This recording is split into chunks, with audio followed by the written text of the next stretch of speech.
continue. Joining us now, Alon Liel, former Director General of the Israeli Ministry of Foreign Affairs, as well as a former Israeli diplomat, joins us now, as well as Bloomberg's Yusuf Gamal El-Din joining me. Alon, a pleasure to have you on the programs. We look forward to your insight. Let's start off with simply the two-state solution. You have been an advocate for this going back to your time serving in Israel as well. How realistic is that solution now? It's sad to say, but it's more realistic than before this horrible attack of October 7th. I'm among the people who preached that the situation prior to this war is unsustainable. I had no idea what and where will explode, the situation will explode, and I didn't think violence on the Palestinian side will be a game changer. But it so happened that the events of the 7th of October are a huge game changer. Everything is starting from the beginning now, and I think that all the players look different. Israel looks weaker. Yeah. The West Bank looks different. Abu Mazen looks different. The region looks different. And we are really starting diplomatically from a new line.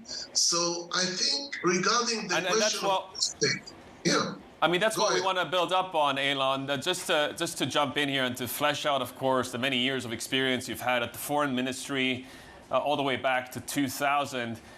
What is the sequence of events from this point onwards that could get us to a new form of a two-state solution then? I mean, what kind of message or what kind of work can the U.S. Secretary of State do to, A, maybe get a ceasefire, and then the second-order effects get everybody to start talking about an enduring peace?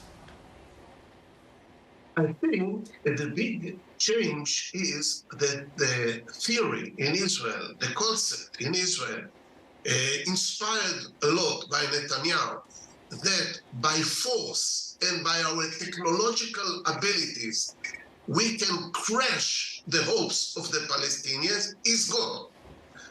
This is bringing back diplomacy into the game. Diplomacy was not a part of the game in the last 10 years between us and the Palestinians. And now it's coming back. It will, I don't know again how things will exactly happen. I know that Israel is going to crush the Hamas. Israel is trying to bring a different ruler to the Gaza Strip.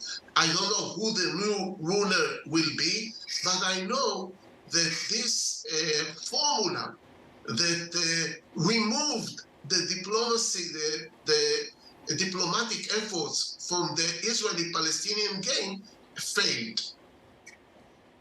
Yeah. Alon, what does this conflict need right now? What support does it need? Who can come to this aid? There's been a lot of talk about Egypt's role here.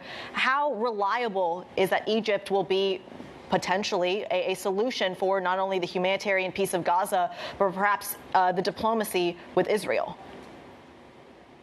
You know, when I said the war is a game changer, one of the things is Israel-Egypt.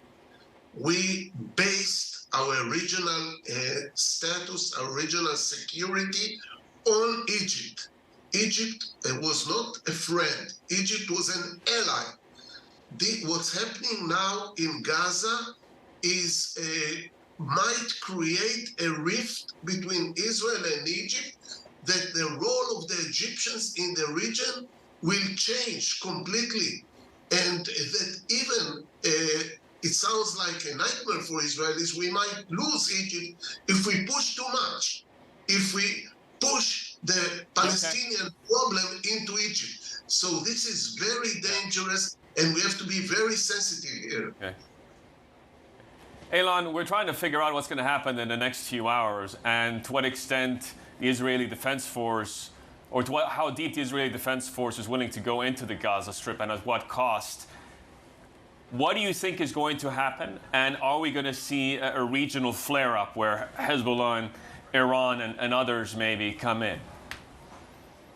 So first, regarding the military possibilities now, I think there is a consensus in the Israeli leadership and in the Israeli public that Hamas has to be crushed. So no matter how it will be done, the removing of Hamas's control over the population on Gaza is going to be achieved if it's by air, if it's by land, and there are many possibilities here, and it might take a long period of time. So I don't think we should look at the next few hours as critical, because the goal of removing somebody from power after he was there or almost 20 years is a long-term target.